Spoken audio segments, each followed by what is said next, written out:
Am I the a-hole stories? Am I the a-hole for pulling out $10K from our joint account without telling my wife first? I, male 37, am currently dealing with a horrible situation. My dad was admitted to the hospital and is in need of a heart surgery that he should have gotten months ago. He's already dealing with complications and his cardiologist recommended the surgery sooner. Both my wife and I work. We have a joint account that we both use, but she contributes more because she has been saving up to renovate the house. She knows about my dad's condition and we both discussed the possibility of giving my family money to help with the cost of the surgery. She told me that I needed to do all I can to help my dad. Last week, I was able to pull out $10K from our account and put it into my family's account, then I told them about it. My wife found out after she contacted the bank the next day, not giving me the chance to tell her myself, as if she was checking to see if I took any money from the account, and she blew up on me when I got home after visiting my family. She called me a thief and a liar, which was a shock for me and I was really hurt by that. Especially when she told me I needed to support my family. She told me that I shouldn't have given my family $10K, saying it was a lot, and that she now can't renovate the house with the money left in the account. She said that I threw away the hard work to save up money, and kept lashing out on me the entire day. She's expecting me to return the money, saying she was the one who contributed more, and that my family should start thinking of fixing their own problems instead of asking for money. Now for the top comments. You're the a-hole. Why didn't you talk to her about it? $10K is a huge amount to spend without talking to your spouse. I'm betting you knew she would be pissed and did it anyway. Also, supporting your family means being there, not draining your joint account. Why can't your dad take on some debt? Why does it need to be prepaid? Did you discuss your dad paying it back? Have you talked with your wife about what luxuries you, personally, will go without until you have the money to renovate like she saved for? Not giving me the chance to tell her myself. Just text her or ask ahead of time? He's acting like he needed a week to talk to her or something. Also, you're right about the dad taking on the debt. Medical debt sucks but it's interest-free. You're the a-hole. $10,000 is far from chump change, and when your wife said, "Do what you need to do," she probably didn't think that meant you were taking $10,000 from your savings that's supposed to be for your immediate home family, especially with home renovation looming. This is why joint savings accounts require constant communication. She has every right to be pissed. Even more so that she didn't even find out from you, and didn't find out until the next day. You knew she would be angry. Most couples I've heard of who peacefully share finances, have a rule in place that's something like, we discuss any purchase over $100 together first. I would be surprised if she continues to share finances with him after he did this. What an a-hole. To be crystal clear, OP is, not his wife. You're the a-hole here, man. She contacted the bank the next day and found out before you could tell her? The next day is far too long to wait and ideally would have been telling her before you did it. Your motivations weren't wrong but your method definitely was. Good luck and good health to your father. And good luck to you making this right with your wife. Now for the next story. Am I the a-hole for publicly emasculating my husband? So, let me start off with saying that I, 43 female, had a hysterectomy due to cervical cancer when I was 28 years old. We found out when our son was 6 weeks old that I had to have a hysterectomy. My husband, 47, had let it be known to me multiple times that he really wished that we could have another child. This has left me feeling like less of a woman. Now being that I'm 43 years old, I'm very sensitive to being in my 40s. It's very important to me that I am still desirable to my husband to make up for not being able to give him another child. So, I make sure that I stay in shape and follow strict beauty routines to preserve my youthful look for him. No heavy alcohol, no smoking, lots of sunblock and moisturizer along with other daily skin routines, exercising and eating healthy etc. So, this was before COVID. Him and I were out with 3 other couples at a charity function cocktail party. We were all having a conversation, when one of our friends said something about a 70-year-old guy at the party with a date that looked like she was in her early 20s. Which led to an amusing and funny conversation about how some older men chase after the 18 to 20-year-olds. I lightheartedly quipped, those older men only go after 18 to 20-year-olds, because they think those girls are inexperienced, and that said girls don't know any better. We all had a good chuckle. My husband then goes into Mr. Know-it-all mode and says, well actually, biologically, It makes sense that older men go after the younger 18-year-olds because their bodies are more fertile and capable of having more children than a woman in her 30s or 40s. Our friends know about my history with cancer and how I can't have children. I felt insulted and embarrassed. It made me feel old, barren, past my prime and undesirable at that comment. It also reminded me of my inability to have children. And to me, it sounded like my husband was relating to the old men that lust after fertile 18-year-olds. So, I remained poised and collected. Although I was shooting daggers with my eyes at him, I said, I suppose then that the reason why a lot of older women or cougars prefer younger 18 to 20-year-old men, because those men are more virile and have more stamina than some guy in his 40s who needs Viagra in order to keep it up. Might I add that my husband needs Viagra and has a prescription for it. Well, on the car ride home, he said I emasculated him. I'm sure I did, but am I the a-hole for it? Edit, I noticed some comments, and I just want to clarify, no one knows he's using Viagra. I did not tell them he's on it. Also, he only mentioned wanting more children in a melancholic way occasionally, for about a year after my surgery. Once, I told him how I'm saying it, and how I feel about the whole subject in general. He felt sorry and apologized and stopped mentioning it to me.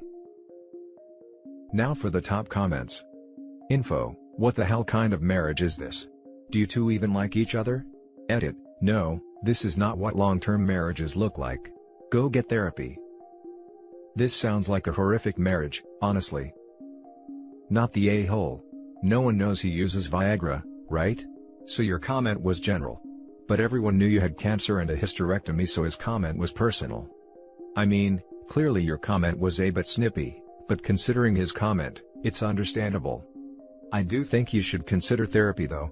You shouldn't be consumed with trying to make yourself desirable to your husband physically, if he isn't going to reciprocate verbally/emotionally. Not having a uterus does not make you less a woman, a wife, or a mother. And there's no guarantee that even without your cancer, that you would have had another child. Life happens and your husband needs to roll with it. You are good enough as is, period. Everyone in that conversation now knows he takes Viagra. It doesn't really matter. Everyone sucks here. Everyone sucks here.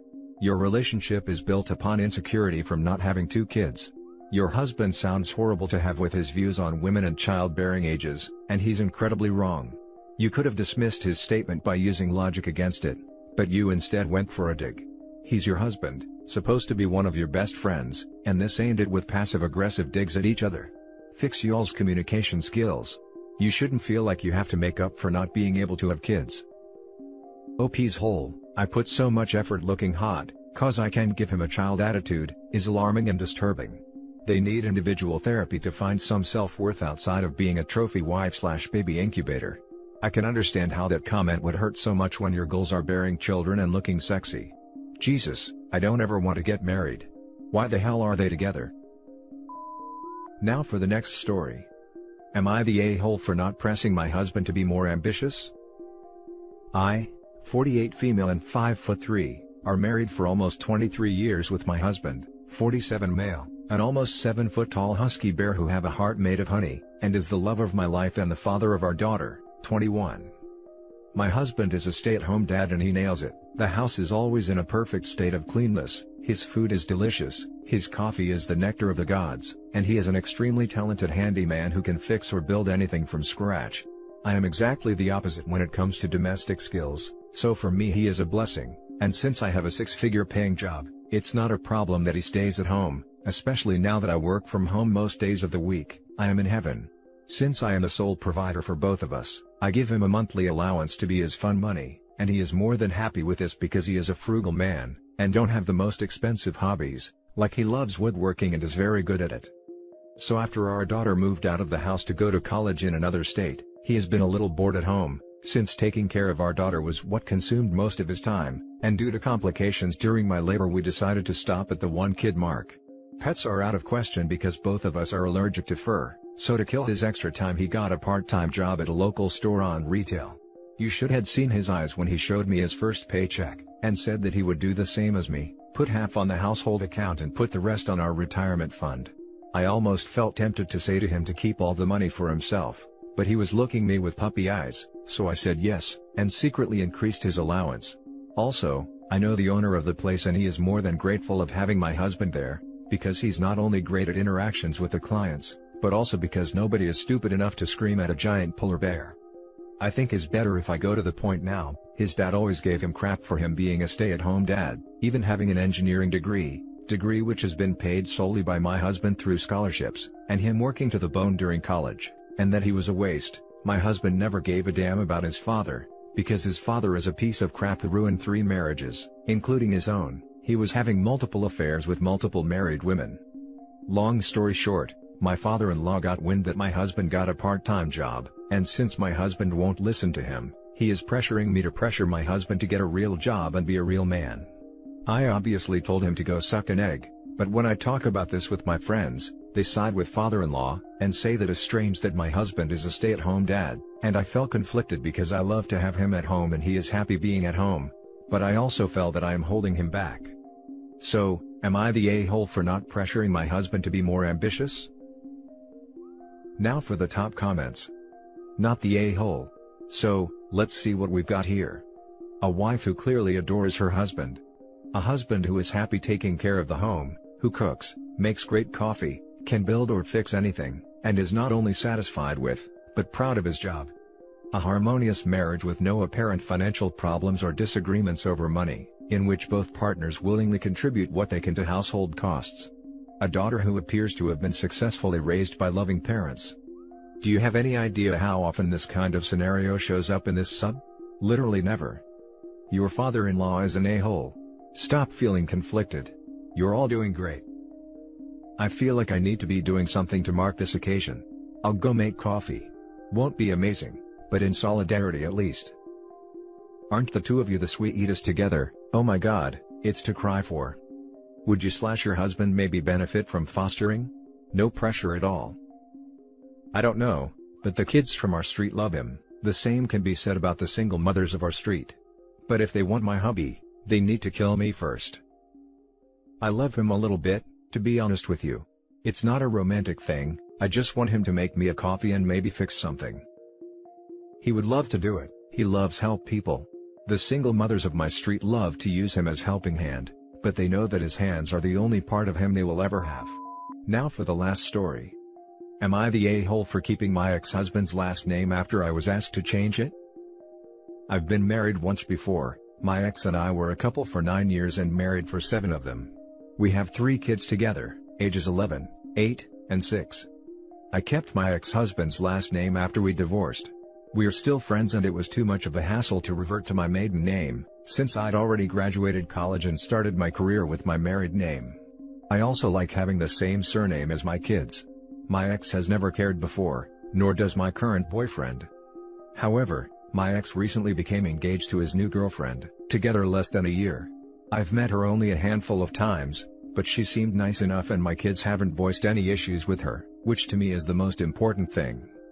So I was shocked, when out of the blue she contacted me a few days after they announced the engagement, and asked that I revert back to my maiden name. I literally laughed out loud when I read her text. I didn't think she was serious at first, but she was. Her reasoning is that, since my ex will have a new wife, it would be wrong for me to keep his name. I essentially told her no freaking way, although a bit more tactful. My ex then called me and asked that I at least consider it, since it's something his fiancée really cares about, and that it's not technically my name anyways. I let him know I wasn't going to go through the headache of changing it again. But if they were so concerned about names, he should take her surname. My ex said I was being petty, and asked me to just please think about it. I would have been happy to end it there, but I got another message from his fiancée which was basically a thinly veiled legal threat about suing me to change my name. I didn't bother to respond to her message. You can't make someone change their name and I'm not concerned about some frivolous lawsuit at all. But I did screenshot what she said and sent it to my ex, telling him his fiancée needs to back the hell off, which he hasn't responded to. My boyfriend also thinks the whole situation is stupid, and thinks I should just tell them both to F off next time they say something. I don't know if I'm being an a-hole though. I get it's not my original name, but it's my professional one, plus my kid's last name as well. I don't know, this whole thing has been so ridiculous. Now for the top comments. I would keep the last name, then change your first name to his, but I am petty as F, not the a-hole. I'd say, okay, after you've paid to have all the children's name to be changed to my maiden one. not the a-hole. I think your ex-husband understands why you're keeping it, and he seems like a reasonable person. He is just struggling to come to terms with his fiancée's obsessive compulsion to your surname. I think the best thing to do here would just be to blow off the fiancée and ignore her, since her lawsuit won't go anywhere regardless. My aunt kept her ex-husband's last name for like 13 or 14 years. She changed it to her husband's name when she got married, but it sort of worked out because his last name is the same as ours anyways, so technically she went back to her maiden name. I've never seen the issue with things like these. Same with the hyphen names either. The threat of legal action made me laugh as well. You're opening yourself up to potentially have issues traveling with your children, especially if you ever plan to go abroad if you have a different last name than them. Plus, all the possible ramifications/annoyances for you professionally.